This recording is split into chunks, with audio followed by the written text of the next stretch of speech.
1934 সালের 9 অক্টোবর যুগোস্লাভিয়ার রাজা প্রথম আলেকজান্ডার তাকে একজন বন্দুকধারী হত্যা করে, যার নাম ছিল ভ্লাদা জার্জিভ। সেও একজন অমুসলিম ছিল। প্রথম যে আমেরিকান প্লেনটা হাইজ্যাক করা হয় সেটা কোনো মুসলমান করেনি, কাজটা করেছিল ওর্টিজ নামে এক অমুসলিম। সে প্লেনটা হাইজ্যাক করে নিয়ে যায় কিউবায়, আর পরে সেখানে রাজনৈতিক আশ্রয় নেয়। আমরা যদি সন্ত্রাসী আক্রমণের ইতিহাসটাকে দেখি তাহলে জানতে পারবো যে 1968-র 28 আগস্ট গুয়েতেমালার অ্যাম্বাসেডর তাকে হত্যা করেছিল একজন অমুসলিম। 1969 সালে জাপানের অ্যাম্বাসেডরকে ছুরি মেরে হত্যা করেছিল এক জাপানি অমুসলিম। ব্রাজিলের অ্যাম্বাসেডরকে ওই একই বছরে অপহরণ করে একজন অমুসলিম। সেই বিখ্যাত ঘটনা ওকলাহোমা বোম্বিং, সেটা হয়েছিল 1995 সালের 19 এপ্রিল। সেখানে বোমা ভর্তি একটা ট্রাক ওকলাহোমার ফেডারেল বিল্ডিংয়ে আঘাত করে, মারা যায় 166 জন নিরীহ মানুষ, আহত হয় আরো কয়েকশো। প্রথম দিকে খবরের কাগজে লেখা হয়েছিল মধ্যপ্রাচ্যের ষড়যন্ত্র। দিনের পর দিন, কয়েকদিন পরে জানা গেল যে কাজটা দুজন ডানপন্থী দলের সমর্থকের, খ্রিস্টান। তাদের নাম তিমোথি আর টেরি। এরাই ওকলাহোমার ফেডারেল বিল্ডিং এ বোমা বিস্ফোরণটার জন্য দায়ী। তবে খবরটা যখন আসলো কয়েকদিন কাগজে থাকলো, তারপর হাওয়া। তার আগে দিনের পর দিন মধ্যপ্রাচ্য ষড়যন্ত্র, মধ্যপ্রাচ্য ষড়যন্ত্র। দ্বিতীয় বিশ্বযুদ্ধের পর 1941 সাল থেকে 1948 সাল পর্যন্ত এই 8 বছরের মধ্যে 259টি সন্ত্রাসী আক্রমণ চালিয়েছে শুধুমাত্র ইহুদি সন্ত্রাসীরা। অনেকগুলো দল আছে, ইরগুন, ইস্টার্ন গ্যাং, হ্যাগানা। আর আমরা জানি কিং ডেভিড হোটেলের সেই বিস্ফোরণটার কথা।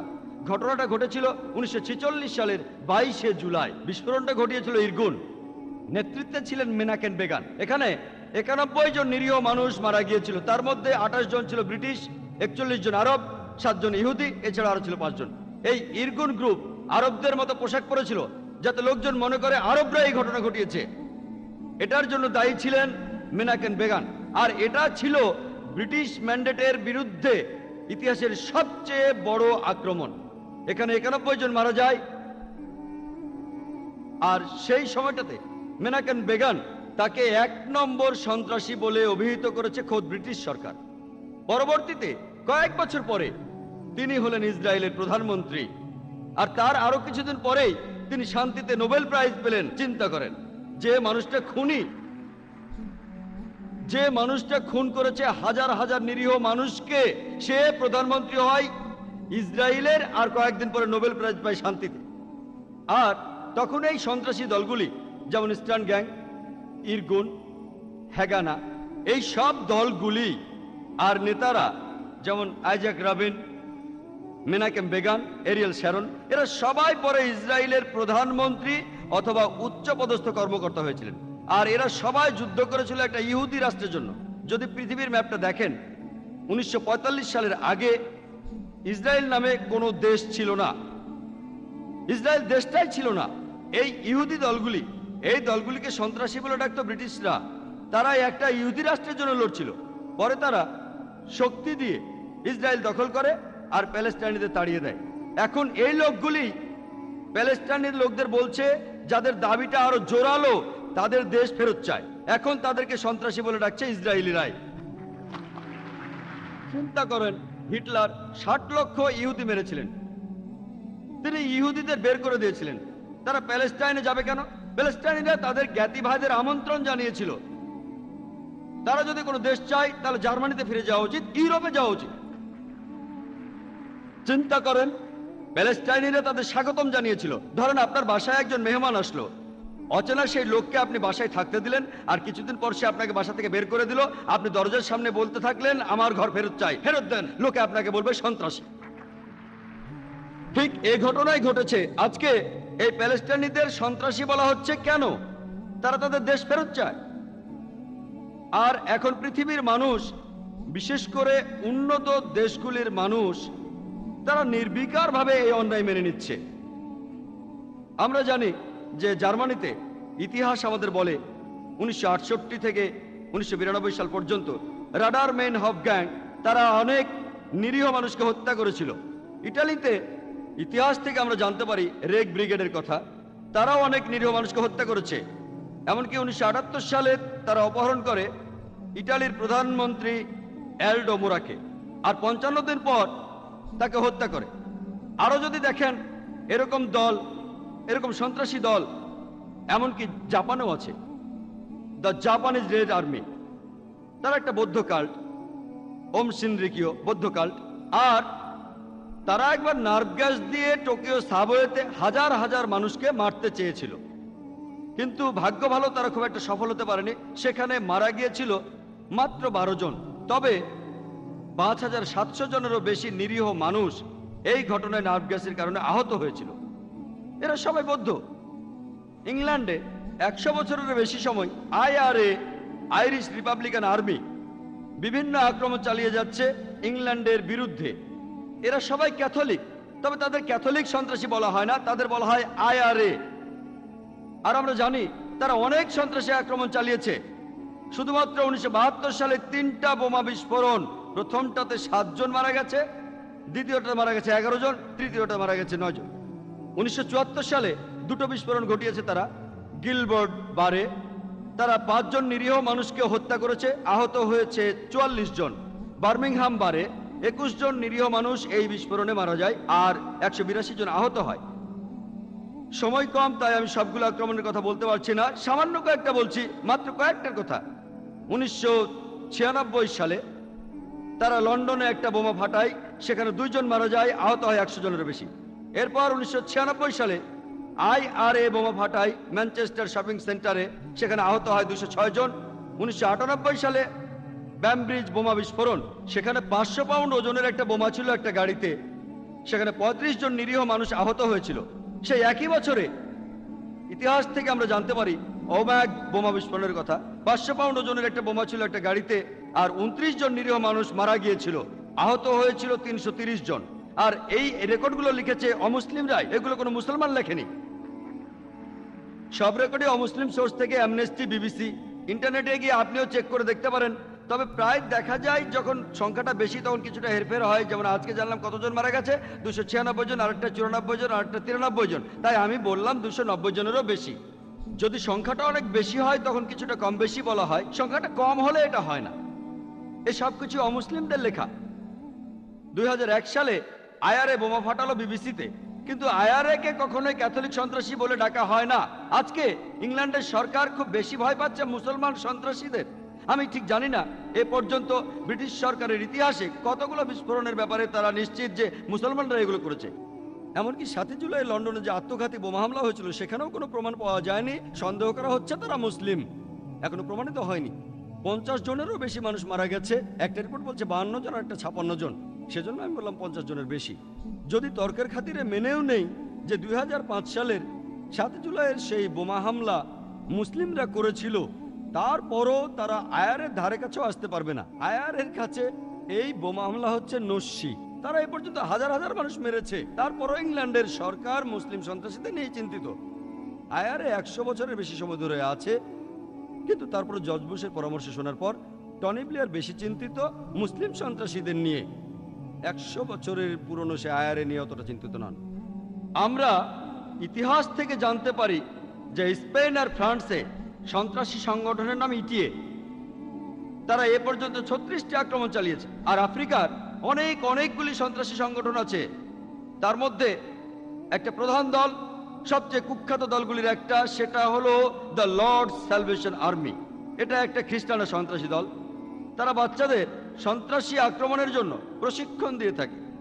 আর শ্রীলঙ্কায় আপনারা এলটিটির কথা শুনেছেন, তামিল টাইগার্স। তারা এখন পৃথিবীর সবচেয়ে কুখ্যাত, সবচেয়ে হিংস্র সন্ত্রাসী সংগঠনগুলির মধ্যে একটি। তাদের সদস্যরা আত্মঘাতী বোমার ব্যাপারে এক্সপার্ট, আর তারা এমনকি বাচ্চাদেরও এ কাজে লাগায়, প্রশিক্ষণ দেয়, আর বাচ্চাদের দিয়েও তারা আত্মঘাতী হামলা ঘটায়। সাধারণভাবে আমরা প্যালেস্টাইনে আত্মঘাতী হামলাকারী বা ইরাকে আত্মঘাতী হামলাকারীর কথা শুনি, তবে ইতিহাস আমাদের বলে যারা এই আত্মঘাতী হামলা জনপ্রিয় করেছে তারা হলো এলটিটিই, তামিল টাইগার্স। এরা কারা? এরা হিন্দু, কিন্তু ইন্ডিয়ান রিপোর্টাররা তাদের হিন্দু সন্ত্রাসী বলে না, বলে এলটিটিই। এবার আমরা ইন্ডিয়ায় আসি। প্রায় দেখা যায় বেশিরভাগ সন্ত্রাসী আক্রমণের ক্ষেত্রে, বেশিরভাগ ক্ষেত্রেই বলা হয় কাশ্মীরি বিদ্রোহীদের কথা। সেটা ঠিক না ভুল তা নিয়ে পরে আলোচনা করা যাবে, কিন্তু এর মধ্যে কতবার আমরা শুনতে পাই জাস্টিস হসবেট সুরেশ তিনি বললেন ইন্ডিয়াতে অনেকগুলো ঘটনা ঘটে যাওয়ার কথা। আমি ঠিক জানি না এই আক্রমণের মধ্যে কতগুলোর কথা আপনারা খবরের কাগজে পড়েছেন, কতগুলো যারা এই ব্যাপারগুলোর সাথে জড়িত। রায়োটে যত মানুষ মারা গেছে সেটার সংখ্যা 9/11-এর চেয়ে অনেক বেশি। গুজরাটের মানুষজনের যে ক্ষতি হয়েছিল সেটা 9/11-এর ক্ষতির চেয়ে অনেক অনেক বেশি ছিল। তারপরও জর্জ বুশের মত অনুযায়ী গুজরাটে যারা গণহত্যা চালিয়েছিল তারা সন্ত্রাসী নয়। যদি আমেরিকানদের কোনো ক্ষতি করেন তাহলে সমস্যা পড়ে যাবে। আমরা জানি গুজরাটের এই রায়টের ব্যাপারে অনেক প্রমাণ আছে, অনেক বইতে এ ব্যাপারে লেখা হয়েছে, খবরের কাগজ, বুকলেট, কমিউনালিজম কম্ব্যাট ম্যাগাজিন, তারপর আছে ভিডিও ক্যাসেট, ভিসিডি, ডিভিডি। আসল অপরাধীদের সরাসরি ভিডিও ফুটেজ, চাক্ষুষ প্রমাণ, তারপরও কোনো ব্যবস্থা নেওয়া হয়নি। এমনকি ইন্ডিয়ার বিচার বিভাগ, আমার বলতে খারাপ লাগছে, গুজরাটে ব্যর্থ হয়েছে। আমার মতে পলিটিশিয়ানরা তাদের উপর প্রেশার দিয়েছিল, এতটাই প্রেশার দিয়েছিল যে ইন্ডিয়ার সুপ্রিম কোর্ট গুজরাটের হাইকোর্টের বিরুদ্ধে একটা রায় পাশ করিয়েছিল যে তারা পক্ষপাতদুষ্ট, তাদের বিচার সঠিক না। আমার মতে এটা হয়েছে রাজনৈতিক চাপে। সুপ্রিম কোর্ট অফ ইন্ডিয়া তারা গুজরাটের হাইকোর্টের বিরুদ্ধে একটা রায় দিয়েছিল যে গুজরাটের রায়টা ভুল ছিল। আমার মতে হতে পারে এটা পলিটিশিয়ানরা ক্ষমতার অপব্যবহার করেছে। আর চিন্তা করুন, তারপর দেখলাম এর কয়েক মাস পরেই আমরা দেখলাম অক্ষরধাম মন্দির হত্যাকাণ্ড। 2 জন লোককে ধরা হয়েছিল, মেরে ফেলা হয়েছিল, বলা হয়েছিল তারা মুসলমান। আর তখন বলা হলো যে এই লোক দুটো মন্দিরের মধ্যে অনেক মানুষকে মেরে ফেলেছে শুধু প্রতিশোধ নেওয়ার জন্য। আরো বলা হলো যে এই হত্যাকাণ্ড প্রতিশোধ ছাড়া আর কিছুই না, ইসলাম এটা সমর্থন করে না। তাদের হয়তো যুক্তি আছে, এই লোকগুলো যারা এই আক্রমণ করেছে অথবা যারা অন্য উপায়ে প্রতিশোধ নিয়েছে তাদের পক্ষে যুক্তি আছে। তারা বলে যে তাদের চোখের সামনে হাজার হাজার মানুষকে মারা হয়েছে, মা বোনদের আমাদের চোখের সামনে ধর্ষণ করা হয়েছে, লুটপাট করা হয়েছে। আমরা জানি যারা দায়ী তারা আমাদের প্রতিবেশী, আমাদের আশেপাশেই থাকে, প্রতিদিনই দেখা হয়। কিন্তু যখন তাদের দেখি সেই অত্যাচারের কথা মনে পড়ে। যখন তারা আইনের কাছে যায় আইন কোনো সাহায্য করে না, তাই আইন হাতে তুলে নেয়। আমি তাদের কাজকে সমর্থন করছি না। ইসলাম আপনাকে এই কথা বলে না যে আইন হাতে তুলে নাও আর নিরীহ মানুষকে হত্যা করো, ইসলাম এটা সমর্থন করে না। তবে তারা সমর্থন করে, তারা বলে আমাদের মা ধর্ষিত হয়েছে, আমরা অপরাধীকে চিনি, আমাদের সামনে আছে, কেউ কোনো ব্যবস্থা নিচ্ছে না, তাই আমরা আইন হাতে তুলে নিয়েছি। যদি আপনি অপরাধীকে শনাক্ত করতে পারেন আর আপনি যদি তার অপরাধটা প্রমাণ করে তাকে শাস্তি দেন তাহলে ঠিক আছে। আপনি কোনো নিরীহ মানুষকে হত্যা করতে পারেন না, ইসলাম এটা সমর্থন করে না। অন্যায় কাজ করে আপনি কখনোই ভালো কিছু পেতে পারেন না। তাদের প্রতি আপনার সহানুভূতি থাকতে পারে, কিন্তু আমাদের মনে রাখতে হবে ইসলামে এটা অন্যায়, এটা অনৈতিক। নিরীহ মানুষ হত্যা করা, চিন্তা করুন শখানেক নিরীহ মানুষ মারা যায় 2 জন লোকের প্রতিশোধের কারণে। এদের আপনজনেরা এখন ইসলামের শত্রু হয়ে যাবে। তারা কি অন্যায় করেছিল? সেই একই ঘটনা। আগে কিছু লোক নিরীহ মুসলমানদের মেরেছে, আপনারা নিরীহ হিন্দু মারলেন। ইসলাম এটাকে সমর্থন করে না। অপরাধীকে খুঁজে বের করুন, প্রমাণ করুন, শাস্তি দিন, ভালো, তবে কোনো নিরীহ মানুষকে নয়। এরপর 2006 সালের 11 জুলাই বোম্বেতে ট্রেনের মধ্যে একের পর এক বোমা ফাটলো। 7টা বোমা বিস্ফোরণ হয়েছিল 11 মিনিটের মধ্যেই। আর এখানে 200 জনেরও বেশি নিরীহ মানুষ মারা যায়, আহত হয় 800 জনেরও বেশি। এখানে পুলিশ আর কর্তৃপক্ষ তারা বলল এই ঘটনাও গুজরাটের সেই রায়টে হাজার হাজার মুসলমান হত্যার বদলা নিতে করা হয়েছে।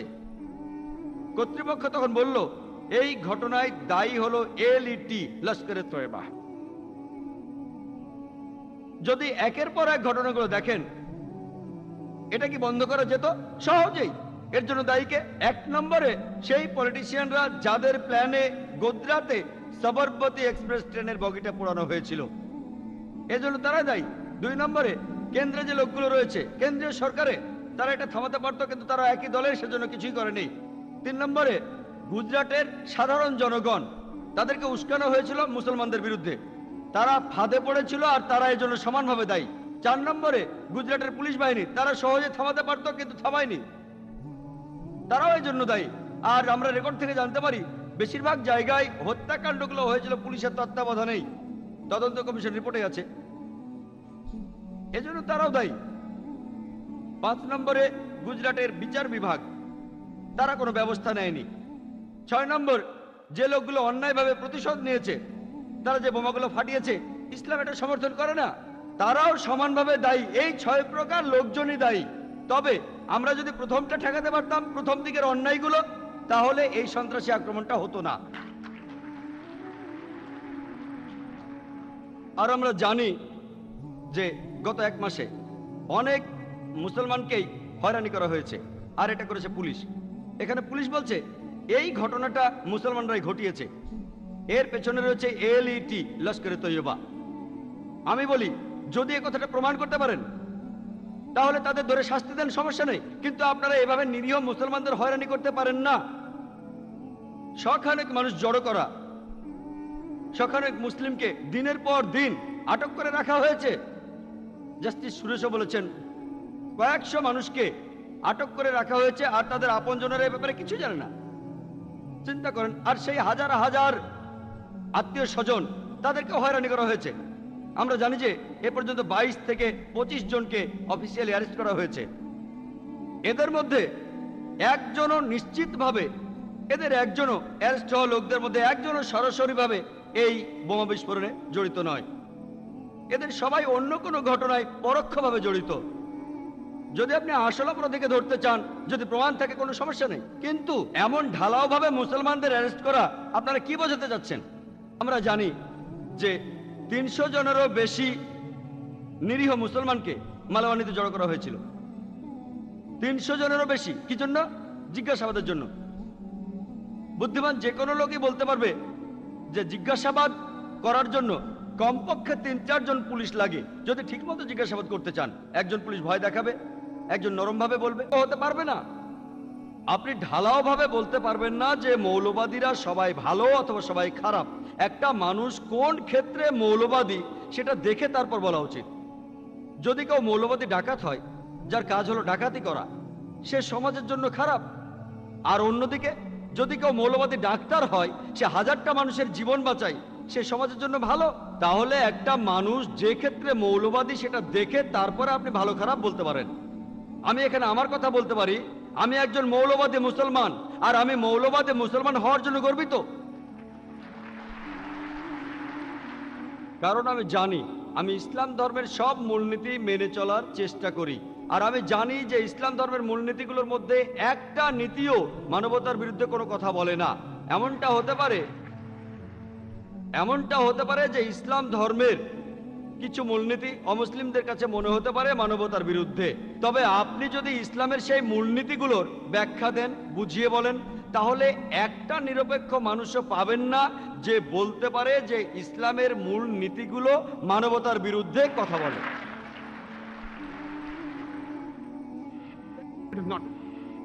এই মৌলবাদী শব্দটা অক্সফোর্ড ডিকশনারিতে পাবেন।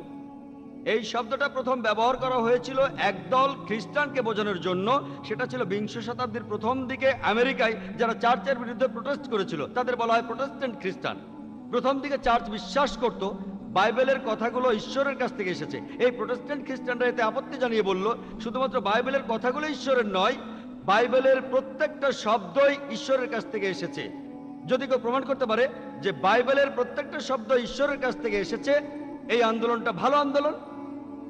অন্যদিকে যদি কেউ প্রমাণ করে যে বাইবেলের প্রত্যেকটা শব্দ ঈশ্বরের কাছ থেকে আসেনি, তাহলে এই আন্দোলনটা ভালো নয়। যদি আমরা অক্সফোর্ড ডিকশনারি দেখি, মৌলবাদী শব্দটার অর্থ খুঁজতে যাই, বলা হচ্ছে মৌলবাদী হলো একজন ব্যক্তি যে কোনো ধর্মের প্রাচীন শিক্ষা আর মতবাদকে কঠোরভাবে অনুসরণ করে। তবে অক্সফোর্ড ডিকশনারির নতুন সংস্করণে দেখতে পাবো সামান্য চেঞ্জ হয়েছে।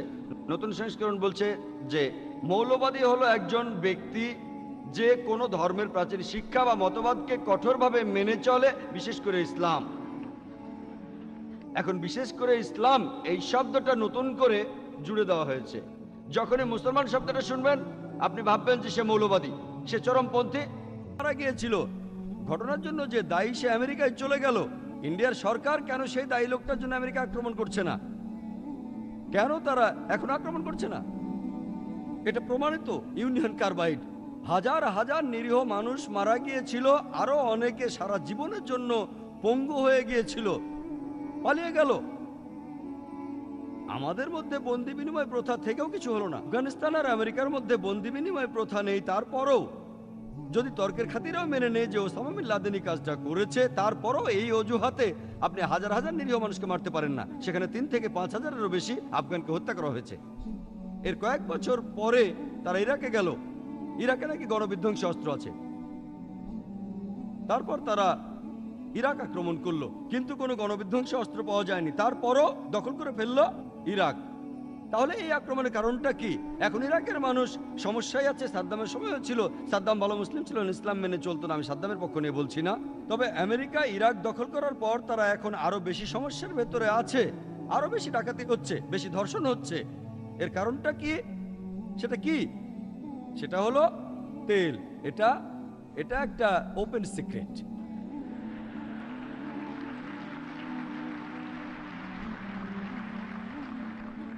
আমি সে সময় আমেরিকার কনসুলেটকে বলেছিলাম, আমার মত অনুযায়ী 1 নম্বর সন্ত্রাসী হলো জর্জ বুশ। মাঝে মধ্যে বিভিন্ন জায়গায় লেকচার দেই।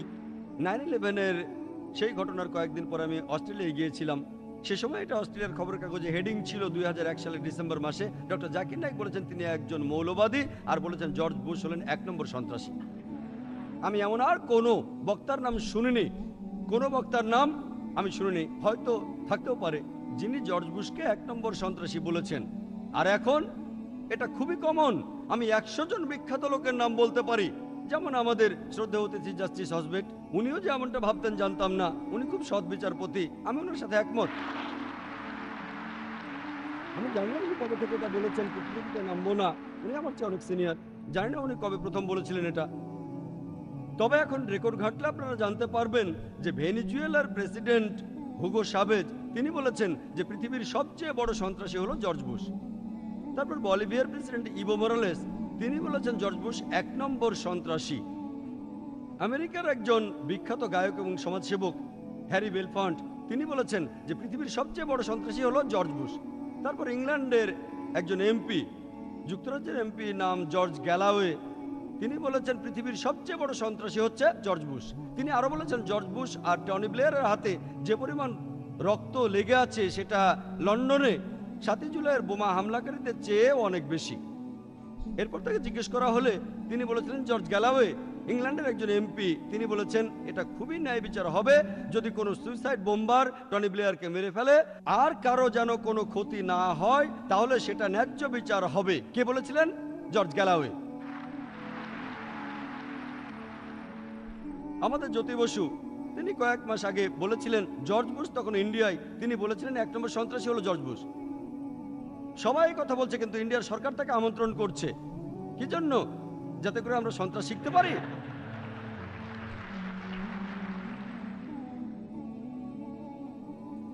একজন এমপি, ইংল্যান্ডের যুক্তরাজ্যের এমপি নাম জর্জ গ্যালাওয়ে, তিনি বলেছেন পৃথিবীর সবচেয়ে বড় সন্ত্রাসী হচ্ছে জর্জ বুশ। তিনি আরো বলেছেন জর্জ বুশ আর টনি ব্লেয়ারের হাতে যে পরিমাণ রক্ত লেগে আছে সেটা লন্ডনে 7 জুলাইয়ের বোমা হামলাকারীদের চেয়ে অনেক বেশি।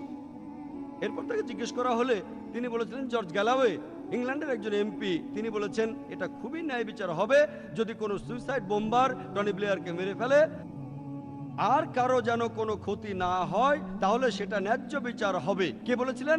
George Galloway. আমাদের জ্যোতি বসু তিনি কয়েক মাস আগে বলেছিলেন জর্জ বুশ তখন ইন্ডিয়ায়, তিনি বলেছিলেন 1 নম্বর সন্ত্রাসী হলো জর্জ বুশ। সবাই কথা বলছে, কিন্তু ইন্ডিয়ার সরকার তাকে আমন্ত্রণ করছে। কি জন্য? যাতে করে আমরা সন্ত্রাস শিখতে পারি। এই তো মাত্র কয়েকদিন আগেই এই খবরটা তখন নিউজ পেপারে এসেছিল যে নোবেল বিজয়ী বেটি উইলিয়ামস তিনি বলেছেন জর্জ বুশকে খুন করতে পারলে তার খুব ভালো লাগবে, জর্জ বুশকে মেরে ফেললে খুব ভালো লাগবে। আমি এতে একমত না। লন্ডনে একবার আমি জিহাদ আর সন্ত্রাসের উপর একটা লেকচার দিয়েছিলাম। লেকচার শেষে এক মুসলিম তরুণ বলে উঠল, আল্লাহু আকবার, জর্জ বুশ মুর্দাবাদ। সেখানে অনেক অমুসলিম ছিল। আমার পুরো লেকচারটাই তখন বিফলে চলে যাবে। সেই তরুণকে বললাম, আমাদের নবীজি সাল্লাল্লাহু সাল্লামের জীবনে যদি দেখেন, নবীজি মোহাম্মদ সাল্লাল্লাহু সাল্লাম আল্লাহর কাছে দোয়া করতেন। সে সময় দুজন ওমর ইসলামের ঘোর শত্রু ছিল। নবীজি সাল্লাল্লাহু সাল্লাম আল্লাহর কাছে দোয়া করেছিলেন অন্তত একজন ওমরকে যেন আল্লাহ তাআলা হেদায়েত করেন, যেন মুসলিম হয় এবং ইসলামকে সাহায্য করে তারা। আর আমরা জানি ইসলামের দ্বিতীয় খলিফা হযরত ওমর রাদিয়াল্লাহু আনহু কিছুদিন পরেই তিনি ইসলাম গ্রহণ করলেন। একইভাবে আমিও আল্লাহ তাআলার কাছে দোয়া করি অন্ততপক্ষে আল্লাহ যেন হেদায়েত করেন জর্জ বুশকে, অথবা দুজনের একজনকে, জর্জ বুশ বা টনি ব্লেয়ার। চিন্তা করেন, ইসলামের উপর তারা এত অত্যাচার চালিয়েছে। তারা যদি মুসলমান হয়, ধর্মই বলে আপনি নিরীহ মানুষকে হত্যা করবেন না। তবে এটা নিশ্চিতভাবে বলতে পারে যে বেশিরভাগ ধর্মই, এই ধর্মগুলির বেশিরভাগই ধর্মগ্রন্থগুলো পড়লে জানতে পারবেন যে নিরীহ কোনো মানুষকে হত্যা করা উচিত না। আর এই সবগুলো ধর্মের লিডার হলো ইসলাম। ইসলাম বলছে পবিত্র কোরআনের সূরা আল মাইদার ৩২ নম্বর আয়াতে আছে, শুরুতেই কোরআনের যে তেলাওয়াত আপনারা শুনেছিলেন, বলা হয়েছে যে যদি কোনো মানুষ, হোক সে মুসলিম বা অমুসলিম, অন্য কোনো মানুষকে হত্যা করে, হোক সে মুসলিম বা অমুসলিম, তাহলে সে যেন পুরো পৃথিবীর মানুষকে হত্যা করলো। আমি অনেক ধর্মগ্রন্থের কথা জানি যেখানে বলা হয়েছে যে নিরীহ মানুষকে হত্যা করা উচিত না। তবে কোরআন শুধু একথাই বলছে না, কোরআন বলছে যদি কেউ অন্য কোনো মানুষকে হত্যা করে, আর সেটা যদি হত্যাকাণ্ডের অপরাধ বা দুর্নীতির অপরাধ অথবা দেশের বিশৃঙ্খলা তৈরির অপরাধ না হয়, তাহলে সে যেন পুরো মানব জাতিটাকে হত্যা করলো। কোরআন এখানে আরো এক ধাপ এগিয়ে বলছে, যদি কেউ অন্য কোনো মানুষকে হত্যা করে তাহলে সে যেন পুরো মানব জাতিটাকে হত্যা করলো। আমি এমন কোনো ধর্মগ্রন্থের কথা জানি না যেটা বলছে যদি আপনি কোনো নিরীহ মানুষকে হত্যা করেন তাহলে আপনি যেন পুরো মানব জাতিকে হত্যা করলেন। আর এরপরও কোরআন বলছে যে যদি আপনি কারো জীবন বাঁচান, কোনো মানুষের জীবন, তাহলে আপনি যেন পুরো মানব জাতিকে বাঁচালেন। ইসলাম শব্দটা এসেছে আরবি শব্দ সালাম থেকে, যার অর্থ শান্তি। এই শব্দটা এসেছে আরবি সিলম থেকে, যার অর্থ আল্লাহর কাছে নিজের ইচ্ছাকে সমর্পণ করা। এক কথা, ইসলাম শব্দটার অর্থ আল্লাহর কাছে নিজের ইচ্ছাকে সমর্পণ করে শান্তি অর্জন করা। ইসলাম সব ধরনের সন্ত্রাসী কার্যকলাপের নিন্দা করে, নিরীহ মানুষ হত্যা করাকে ইসলাম নিন্দা করে। যাই হোক না কেন, হোক সেটা 9/11, সেই টুইন টাওয়ার অ্যাটাক, অথবা সে 7ই জুলাইয়ের ইংল্যান্ডে 50 জনের বেশি মানুষ মারা গেছে, নিউ ইয়র্ক টাওয়ারে 3000-এর বেশি মানুষ মারা গেছে, লন্ডনের বোম ব্লাস্টে 50 জনের বেশি মারা গেছে, অথবা 93 সালের সিরিয়াল বোম ব্লাস্ট বোম্বেতে, সেখানে 250 জনের বেশি মারা গেছে। যে বোমাগুলো রিসেন্টলি ফেটেছে 2006-এর 11 জুলাই, সেখানে 200-এরও বেশি মানুষ মারা গেছে। এগুলো সব নিন্দনীয়, সবই নিষিদ্ধ। নিরীহ মানুষকে হত্যা করার পক্ষে কোনো যুক্তি পাওয়া যাবে না। অনেক মুসলমান অনেক সময় এসব কথা বলতে গিয়ে থেমে যায়, কিন্তু আমি এখানে থামবো না। আমি এখানে বলতেই থাকবো।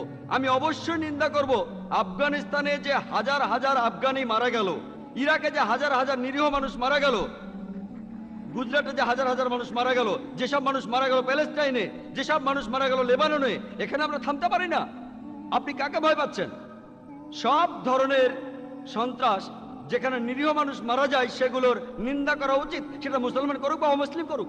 আমাদের কাছে প্রমাণ নেই যে 9/11 অথবা 7ই জুলাই অথবা বোম্বে ট্রেনের সিরিয়াল বোম ব্লাস্ট এগুলো মুসলমানরা করেছে। এটা শুধুমাত্র একটা অনুমান। তবে যাই হোক, সত্য সেখানে যাই হোক, সেটা মুসলমান করুক বা অমুসলিম করুক, এর নিন্দা করা উচিত। এসবই নিষিদ্ধ। আমরা জানি যে বেশিরভাগ ধর্মই এ কথা বলে না যে আপনি নিরীহ মানুষকে হত্যা করেন। সন্ত্রাস কোন ধর্মেরই একচেটিয়া সম্পত্তি না, কখনোই না। তবে যদি ভালো করে দেখি, অনেক সন্ত্রাসী আছে যারা দাবি করে যে তারা কোনো ধর্মের অনুসারী। যদি ভালোভাবে দেখি, সব ধর্মে এরকম সন্ত্রাসী আছে। খ্রিস্টান সন্ত্রাসী আছে, ক্যাথলিক সন্ত্রাসী আছে, ইহুদি সন্ত্রাসী আছে, হিন্দু সন্ত্রাসী আছে, মুসলমান সন্ত্রাসী আছে, বৌদ্ধ সন্ত্রাসী আছে, শিখ সন্ত্রাসী আছে। সন্ত্রাসীরা বিভিন্ন ধর্মের অনুসারী। তবে বেশিরভাগ ধর্মই নিরীহ মানুষ হত্যা করাকে সবসময় নিন্দা করে। যদি আমরা জরিপ করে দেখি, যদিও আমরা জানি যে কোনো ধর্মই নিরীহ মানুষ হত্যা করতে বলে না, আর যদি আমরা জরিপ করে বের করার চেষ্টা করি যে কোন লোকগুলি সবচেয়ে বেশি মানুষ হত্যা করেছে, তারা কোন ধর্মের অনুসারী। 1 নম্বর, পৃথিবীর যে লোকটা সবচেয়ে বেশি নিরীহ মানুষ হত্যা করেছে তার নাম কি? লোকটা কে? হিটলার। হিটলার গ্যাস চেম্বারে 60 লক্ষ ইহুদিকে মেরেছে। আর পরোক্ষভাবে দ্বিতীয় বিশ্বযুদ্ধে কত মানুষ মারা গেছে সেটা যদি শোনেন, 6 কোটি মানুষ। 1 নম্বর, সে কে? মুসলমান ছিল? সে ছিল খ্রিস্টান। জোসেফ স্ট্যালিন, তার আরেক নাম আঙ্কেল জো। ধারণা করা হয় স্ট্যালিন 2 কোটি মানুষকে মেরেছিল। স্ট্যালিনের নির্দেশে 1,45,00,000 মানুষ না খেয়ে মারা গেছে। এবার চীনের দিকে দেখি। মাও সেতুং, চীনে 1.5 থেকে 2 কোটি মানুষকে হত্যা করেছে মাও সেতুং। সেও ছিল অমুসলিম, সে মুসলমান ছিল না। ইতিহাস আমাদের বলে মুসলিনি শুধুমাত্র ইটালিতেই হত্যা করেছিল 4 লক্ষ মানুষকে, নিরীহ সব মানুষকে। যে লোকটার নামে ফরাসি বিপ্লবের নামকরণ করা হয়েছে, ম্যাক্সমিলিয়ান রবসপিয়ার, তার নির্দেশে 2 লক্ষেরও বেশি মানুষ অনাহারে আর অত্যাচারে মারা গেছে।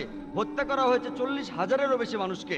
অশোক, আপনারা জানেন, শুধুমাত্র কলিঙ্গের যুদ্ধেই হত্যা করা হয়েছিল 1 লক্ষেরও বেশি মানুষকে। 1 লক্ষেরও বেশি মানুষ। সে কি মুসলমান ছিল? সে তো হিন্দু ছিল। আমাদের ধর্মেও বেশ কিছু কুলাঙ্গার আছে। ইতিহাস সাদ্দাম হোসেনের কথা বলে কয়েক লক্ষ মানুষকে সে হত্যা করেছিল। কিন্তু জর্জ বুশ শুধুমাত্র ইরাকের উপরে যে নিষেধাজ্ঞা জারি করেছিল, তাতে করে শুধু ইরাকেই 5 লক্ষ শিশু মারা গিয়েছে। 5 লক্ষ শিশু শুধু একটা নিষেধাজ্ঞার কারণে। আমেরিকার জাতিসংঘের ইরাকে 5 লক্ষ শিশু মারা গেছে। ইন্দোনেশিয়ায় মোহাম্মদ সুহার্তো, এই লোকটাও প্রায় 5 লক্ষ মানুষ হত্যা করেছে। তবে হিটলারের তুলনায় এটা কিছুই না, আঙ্কেল জোর তুলনায় কিছুই না, জোসেফ স্ট্যালিন, মাও সেতুংয়ের তুলনায় কিছুই না, গণচীনের। এদের প্রত্যেকের কাছেই মুসলমানদের সবগুলো হত্যাকাণ্ড একটা শিশু। আমি কথা বলছি না যে এই লোকগুলো তাদের ধর্ম ঠিকভাবে মেনে চলতো, তারা কেউ ধার্মিক ছিল না, তাহলে তারা কখনোই এভাবে মানুষ হত্যা করতে পারতো না। কিন্তু তারপরও আমরা আন্তর্জাতিক মিডিয়ায় দেখি, আমরা দেখি যে মুসলমানদের টার্গেট করা হচ্ছে। মুসলমানদের বলা হচ্ছে মৌলবাদী, তারা চরমপন্থী, বলা হচ্ছে সন্ত্রাসী। এই মৌলবাদী শব্দটার অর্থ আসলে, মৌলবাদী শব্দটার অর্থ হলো যে কোনো মানুষ একটা নির্দিষ্ট বিষয়ের মূলনীতি অনুসরণ করে। উদাহরণস্বরূপ, যদি কেউ ভালো বিজ্ঞানী হতে চায়, তাকে বিজ্ঞানের মূল নীতিগুলো জানতে হবে আর অনুসরণ করতে হবে। যদি সে বিজ্ঞানের বিভিন্ন বিষয়ে মৌলবাদী না হয়, সে ভালো বিজ্ঞানী হতে পারবে না। যদি কেউ ভালো গণিতজ্ঞ হতে চায়, তাকে সেক্ষেত্রে গণিতের মূলনীতি ভালোভাবে অনুসরণ করতে হবে। যদি সে গণিতের বিভিন্ন বিষয়ে মৌলবাদী না হয়, সে ভালো গণিতজ্ঞ। টাকার জন্য তারাই এগুলো তৈরি করে। এছাড়া সাধারণভাবে অমুসলিমদের সাথে আমার কথা হয়, কারণ এটাই আমার পেশা, আমার জীবিকা। আমি বিভিন্ন ধর্মের একজন ছাত্র, অনেক মানুষের সাথে আমার কথা হয়। প্রায় ক্ষেত্রেই সাধারণ ইন্ডিয়ানরা, হোক সে হিন্দু বা মুসলমান, প্রায় সবাই একসাথে মিলেমিশে বসবাস করতে চায়। সবাই একসাথে শান্তিতে বসবাস করতে চায়। আমাদের অমিলগুলো না হয় থাকুক, আমরা যুদ্ধ চাই না। কিন্তু এই পলিটিশিয়ানরাই বিভিন্ন ধর্মের মানুষের মধ্যে শত্রুভাবাপন্ন সম্পর্ক তৈরি করছে, যাতে করে তাদের ভোট ব্যাংক ঠিক থাকে। আর আপনারা দেখবেন যে প্রায় সবগুলো রায়টেই প্রত্যক্ষ বা পরোক্ষভাবে তারাই পেছনে রয়েছে। আমরা জানি যে কয়েক বছর আগে একটা রাজনৈতিক গুজব ছিল বাবরি মসজিদ আর রামের জন্মভূমি নিয়ে। আপনারা এই ঘটনার কথা শুনেছেন অযোধ্যায়। আমার প্রশ্ন হলো, আমাদের হিন্দু মুসলমানদের মধ্যে কতজন আমরা এই বাবরি মসজিদ আর রাম জন্মভূমির কথা জানতাম? পলিটিশিয়ানরা এই গুজবটা ছড়ানোর আগে আমরা কতজন জানতাম? আমি আগে কখনোই শুনিনি বাবরি মসজিদ। আমি অনেক হিন্দুকে জিজ্ঞেস করেছি, তারা এটা আগে কখনো শোনেনি। যখন পলিটিশিয়ানরা এই গুজবটা দেশের মধ্যে ছড়ালো, মানুষের খবরটা জানলো। আর আমরা জানি যে 1992 সালের 6 ডিসেম্বর অযোধ্যায় বাবরি মসজিদে সেদিন অনেক লোক জড়ো হয়েছিল। সুপ্রিম কোর্ট পরিষ্কারভাবে বলে দিয়েছিল যে বাবরি মসজিদের কাছাকাছি কোনো লোক জড়ো হতে পারবে না। পলিটিশিয়ানদের একটা দল, তারা একটা পলিটিক্যাল গুজব বানালো।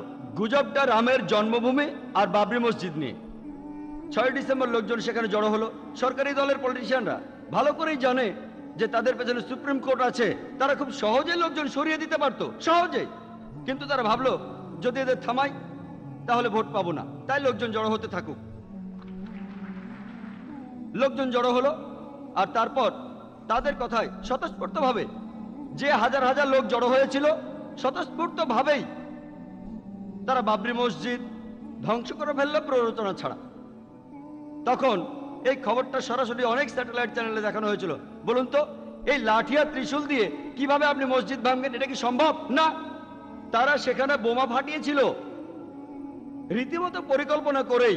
তারা এই বোমাগুলো মসজিদে ফাটিয়েছিল। সবাই বুঝতে পারবেন। আপনাদের এজন্য বোমা বিশেষজ্ঞ হতে হবে না, নিজের চোখেই দেখতে পাবেন। সেখানে বোমা ফাটানো হয়েছিল বলে মসজিদে ধ্বংস হয়েছে। আর লাঠি আর ত্রিশূল থেকে মসজিদ ভাঙা যায়? সম্ভবত জর্জ বুশ বাবরি মসজিদের এই ঘটনাটা দেখেছিলেন, সেজন্যই তিনি 9/11-এর এই ঘটনাটা ঘটাতে পেরেছিলেন। এটা ভেতরের কাছে ব্যাপারে বলার মতো সময় এখানে নেই। এই টপিকের উপরে একটা লেকচার দেওয়া যায় যে 9/11 ভেতরের লোকের কাজ। অনেক আমেরিকান এরকম কথা বলেছে। হয়তো বাবরি মসজিদ দেখে উনি আইডিয়া পেয়েছিলেন, তারপর আমেরিকাতে ঘটিয়েছেন। যাই হোক, এদিকে কি হলো? এরপর ইন্ডিয়ায় রায়ট শুরু হলো। পুরো দেশ জুড়েই রায়ট শুরু হলো। এটাই দেশ বিভাগের পর সবচেয়ে বড় রায়ট। আর পুরো দেশ জুড়ে হাজার হাজার নিরীহ মানুষ মারা গেছে, বেশিরভাগই তার মুসলমান। কাকে দোষ দেবেন? ইন্ডিয়ান সাধারণ মানুষকে প্ররোচিত করেছে পলিটিশিয়ানরাই। লড়ো, অন্য ধর্মের মানুষদের মেরে ফেলো। সাধারণ মানুষ প্ররোচিত হচ্ছে আর পলিটিশিয়ানদের হাতের পুতুল হচ্ছে। আমরা জানি যে বোম্বেতেও তখন সবচেয়ে বেশি ক্ষতিগ্রস্ত হয়েছিল বোম্বে। দেশ বিভাগের সময়ও সেই সময় বোম্বেতে যে রায়ট হয়েছিল সেটা বোম্বের ইতিহাসে সবচেয়ে ভয়ঙ্কর রায়ট। সেই সময়ও এত বেশি লোক মারা যায়নি যে পরিমাণ লোক 92-93 সালের রায়টে মারা গিয়েছিল। পুলিশ যদি এখানে চাইতো খুব সহজে রায়টটা থামাতে পারতো, খুব সহজেই। হয়তো সেখানে রিজার্ভ পুলিশ লাগতো, মিলিটারি সাহায্য লাগতো, তারা খুব সহজেই এটা থামাতে পারতো। কিন্তু তারা এটা থামায়নি। বেশিরভাগই চুপচাপ দর্শক ছিল। ভালো কিছু লোক চেষ্টা করেছিল, তবে সংখ্যায় কম। বেশিরভাগই ছিল নীরব দর্শক। কেউ কেউ আবার অংশ নিয়েছিল। আর আমি জানি যে পুলিশকে নিয়ন্ত্রণ করে পলিটিশিয়ানরাই। তাই পুলিশ ভালো কিছু করতে চাইলে পলিটিশিয়ানরা বাধা দেয়। তাই দোষটা আবারও পলিটিশিয়ানদের উপরে পড়ে। পরবর্তীতে দেশের সরকার গঠন করলো 1 সদস্যের তদন্ত কমিশন সংখ্যালঘুদের শান্ত করার জন্য। আর এখানে বসালো জাস্টিস শ্রীকৃষ্ণকে। এই কমিশনকে তখন বলা হতো শ্রীকৃষ্ণ কমিশন। আর আমরা জানি জাস্টিস শ্রীকৃষ্ণ ছিলেন আর এখনো আছেন একজন খাঁটিয়া ধর্মভীরু হিন্দু। আবার একই সাথে তিনি একজন সৎ আর নির্ভীক জজ, আমাদের অতিথি জাস্টিস সুরেশের মতো একজন সৎ আর নির্ভীক জজ। তিনি যে রায় দিয়েছিলেন, ইন্ডিয়ার সরকার সে রায় হজম করতে পারেনি। কয়েক বছর সময় লাগলো। আর তিনি রায়টের পুরো কেসটা খুঁটিয়ে খুঁটিয়ে দেখেছিলেন। তিনি পলিটিশিয়ানদের সাথে কথা বলেছেন, পুলিশের সাথে। তিনি নিজে সে সময় 26টা পুলিশ স্টেশনে গিয়েছিলেন, সবগুলো রেকর্ড দেখেছেন। কথা বলেছেন পুলিশ অফিসারদের সাথে, জুনিয়র সিনিয়র, ভিকটিমদের সাথে কথা বলেছেন, মিডিয়ার সাথে বলেছেন। আর এভাবে অনেক রিসার্চের পর প্রকাশ করলেন। এই হলো সেই dummy verdict by Srikrishna commission. তিনি এই বইতে লিখেছেন কিভাবে আমরা এই রায়টগুলো ঠেকাতে পারি। তাহলে কি হবে? আমি একজন দায়ী, এ কাজে আমি করে আসছি। ইসলামের ভালো জিনিসটা তাকে বোঝাতে পারবো কেন? লোকে আমাকে বলে, ভাই জাকির, আপনি পৃথিবীর বিভিন্ন জায়গায় যান, আপনার কি সমস্যা হয় না? আলহামদুলিল্লাহ, সুম্মা আলহামদুলিল্লাহ, আল্লাহর দয়া। আমি জানি আমার কলিগরা বিভিন্ন জায়গায় ঘুরে বেড়ান আর তারা সমস্যায় পড়েছেন। আর আমার চেহারা, মুখে দাড়ি, মাথায় টুপি, গায়ে কোট, যদিও জোকারের মতো দেখায়, এটা হলো সফট টার্গেট। তবে খোদার দয়া, আল্লাহর দয়ায় আলহামদুলিল্লাহ আমি কখনো সমস্যায় পড়িনি। তবে অনেক সময় কাটিয়েছি এই ইমিগ্রেশন অফিসার আর পুলিশ অফিসারদের সাথে। একবার আমি ছিলাম নিউ ইয়র্কে 9/11-এর 2 দিন আগে। আমি সেখান থেকে চলে গিয়েছিলাম, সেজন্য বেঁচে গিয়েছিলাম। আলহামদুলিল্লাহ, সুম্মা আলহামদুলিল্লাহ, বেঁচে গিয়েছিলাম। যদি ওখানে থাকতাম আমাকে হয়তো তারা আটক করতো, সম্ভবত। তারপর গেলাম লন্ডনে, তারপরই। আর শেষ যেবার আমেরিকায় গেলাম, যদিও আমাকে অনেকবার বলা হয়েছিল, কিন্তু খুব ব্যস্ত ছিলাম। অবশেষে গেলাম 2003 সালে। আমি একটা অ্যাওয়ার্ড নিতে লস অ্যাঞ্জেলেসে গিয়েছিলাম। আমি আগে থেকে জানতাম আমাকে জেরা করা হবে ইমিগ্রেশনে, আমার পোশাকের জন্য। আমি মেন্টালি প্রিপেয়ার্ড ছিলাম। তারা বললো, কেন এসেছো? বললাম, অ্যাওয়ার্ড নিতে। কিসের জন্য অ্যাওয়ার্ড? তুমি কোনো চ্যারিটেবল অর্গানাইজেশনে কাজ করো? কি অ্যাওয়ার্ড পাবে তুমি? বললাম, মানুষকে সেবা করার। যীশু খ্রিস্ট বলেছেন, সত্য কথা বলো আর সত্যই তোমাকে মুক্তি দেবে। আমিও সত্য কথা বলি, এজন্য আমি অ্যাওয়ার্ড পাচ্ছি। আর তারপর আমরা অনেক কথাবার্তা বললাম। এরপর আমি কাস্টমসে গেলাম আর ইচ্ছে করেই বললাম আমি একটা ইসলামিক কনফারেন্সে এসেছি। ইসলামিক কনফারেন্স চেক করো। তারা আমার ব্যাগ খুললো। প্রথমে আমার ভিডিও ক্যাসেটটা দেখলো, সন্ত্রাস এবং জিহাদ, আর ক্যাসেটের কভারে একটা পিস্তল। তখন কাস্টম অফিসার বলল, তুমি কি জিহাদে বিশ্বাস করো? আমি বললাম, হ্যাঁ বিশ্বাস করি। এমনকি যিশুও জিহাদে বিশ্বাস করতেন, চেষ্টা করার সংগ্রাম করায়। না না না, তুমি কি যুদ্ধে বিশ্বাস করো? আমি বললাম, তোমাদের বাইবেল পড়ো। যদি বাইবেল পড়ো দেখবে বাইবেলেও যুদ্ধের কথা বলছে। বুক অফ নাম্বারসে পাবেন 31 অধ্যায়ের 1 থেকে 19 অনুচ্ছেদে, বুক অফ এক্সোডাসের 22 অধ্যায়ের 18 থেকে 20 অনুচ্ছেদে, বুক অফ এক্সোডাসের 32 অধ্যায়ের 27 এবং 28 অনুচ্ছেদে। আর যীশু খ্রিস্ট তার নিজের মুখেই বলেছেন, এটা আছে লুকের গসপেলে 22 নম্বর অধ্যায়ের 36 নম্বর অনুচ্ছেদে, তলোয়ার হাতে নাও এবং যুদ্ধে যাও। আর তখনই কাস্টম অফিসার যারা ছিল 8-10 জন সেখানে জড়ো হয়ে গেল আর আমাকে জিজ্ঞেস করতে লাগলো, স্যার আপনাকে আরেকটা প্রশ্ন করতে পারি? তখন আমি মোবাইলে আমার লোকদের বললাম যে কোনো চিন্তা করবেন না, আমি একটু আটকে গেছি আর দাওয়া দিচ্ছি। আমি অনেক জায়গায় ভ্রমণ করেছি মাশাআল্লাহ, অস্ট্রেলিয়া, ইংল্যান্ডে, যে বিভিন্ন জায়গায় গিয়েছি। আল্লাহর দয়ায় জিজ্ঞাসাবাদ ছাড়া তেমন কোনো সমস্যায় পড়িনি। আমি জানি আমার অনেক কলিগকে আটক করা হয়েছে। আমি কলিগ বলতে বিভিন্ন বক্তাদের বোঝাচ্ছি, এখানে বোম্বের বক্তাদের বোঝাচ্ছি না, আমি আন্তর্জাতিক বক্তাদের বোঝাচ্ছি যারা বিভিন্ন জায়গায় ঘুরে বেড়ান। তাদের আটক করা হয়েছে, নির্বাসন দেওয়া হয়েছে। আল্লাহর দয়ায় এখন পর্যন্ত আমাকে আটক করা হয়নি, নির্বাসনও দেওয়া হয়। বেশি হলে আধ ঘন্টার একটা দাওয়া। ব্যাপারটা এইভাবে দেখি, যখনই আমি দাওয়ার সুযোগ পাবো আমি সুযোগটা নেব। তবে আমি তখন সেখানে ধর্মগ্রন্থের উদ্ধৃতি দিই, আমি কোরআনের নিয়ম মেনে চলি। আর পবিত্র কোরআনের সূরা আল ইমরানের 64 নম্বর আয়াতে আছে, তাআলাম ইলা কালমাতিন সাওয়াইন বাইনা বাইনাকুম। এসো সেই কথায় যাহা আমাদের এবং তোমাদের মধ্যে একই। তাহলে আমরা যদি একই কথায় আসি, আমাদের বেশিরভাগ সমস্যাই থাকবে না। আজকের এই আলোচনা অনুষ্ঠানটা আসলে হওয়ার কথা ছিল আরো 1 মাস আগে। আমি সে সময় লন্ডনে ছিলাম, তাই অনুষ্ঠানটা দেরিতে হচ্ছে। আর লন্ডনে যখন আমি পৌঁছালাম আগস্টের 10 তারিখে হিথ্রো এয়ারপোর্টে, তখন আমার স্ত্রীর কাছ থেকে ফোন আসলো, আপনি এখন কোথায়? আমি বললাম, কেন? আপনি এখন এয়ারপোর্টে কেন, কি হয়েছে? আমি বললাম, কিছুই হয়নি এখানে। আসলে তখন 21 জন মুসলমান